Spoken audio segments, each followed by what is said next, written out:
When the web started, I used to get really grumpy with people because they put my poems up, they put my stories up, they put my stuff up on the web, and I had this a belief which was completely erroneous, that if people put your stuff up on the web and you didn't tell them to take it down, you would lose your copyright, which actually is simply not true. And I also got very grumpy because I felt like they were pirating my stuff, that it was bad. And then I started to notice that two things seemed much more significant. One of which was places where I was being pirated, particularly Russia, where people were translating my stuff into Russian and spreading it out into the world. I was selling more and more books. People were discovering me through being pirated.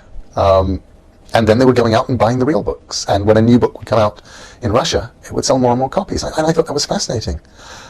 And I tried a few experiments. And some of them were quite hard. Persuading my publisher, for example, to take one of my books and put it out for free.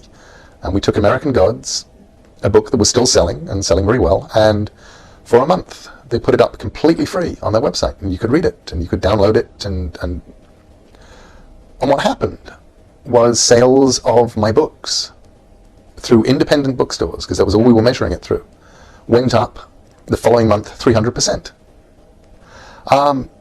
And I started to realize that actually you're not losing books, you're not losing sales by having stuff out there. And when I give a big talk now on these kind of subjects, and people say, well, what about the sales that I'm losing through having stuff copied, through having stuff floating out there? I started asking audiences to just raise their hands for one question, which is I say, okay, do you have a favorite author? And they say yes. And I say, good. What I want is for everybody who discovered their favorite author by being lent a book, put up your hands. And then anybody who discovered your favorite author by walking into a bookstore and buying a book, raise your hands. And it's probably about 5-10%, if that, of the people actually discovered an author who is their favorite author, who is the person they buy everything of, and they buy the hardbacks, and they treasure the fact that they've got this author. Very few of them bought the book. They were lent it. They were given it. They did not pay for it.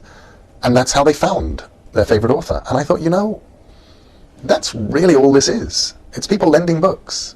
And you can't look on that as a lost sale. It's not a lost sale. Nobody who would have bought your book is not buying it because they can find it for free. What you're actually doing is advertising. You're reaching more people. You're raising awareness.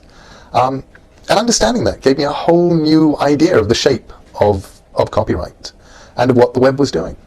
Because the biggest thing the web is doing is allowing people to hear things, allowing people to read things, allowing people to see things that they might never have otherwise seen. And I think basically that's an incredibly good thing.